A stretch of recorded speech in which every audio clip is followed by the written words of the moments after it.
Hello guys, welcome to Pronouncist, your pronunciation guide. Today we will learn how to pronounce the word shown on the screen, rapprochement. First, let's hear its American pronunciation, rapprochement. Now, read the syllables of U.S. pronunciation shown on the screen naturally. Rap, ro, schmont. Rapprochement. Rap.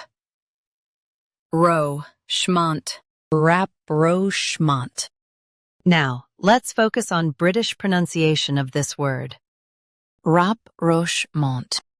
Now, read the syllables of British pronunciation shown on the screen naturally.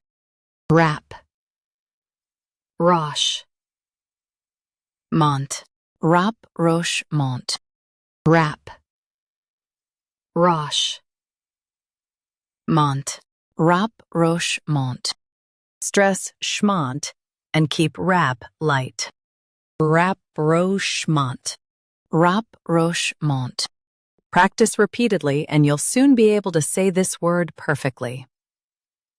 The best way to practice is to repeat the syllable multiple times. The meaning of the word is establishing friendly relations.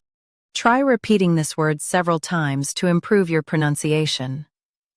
We post daily videos on useful and commonly mispronounced words to help you speak clearly and confidently. Like this video and subscribe to Pronouncist for more pronunciation guides. Thanks for watching us.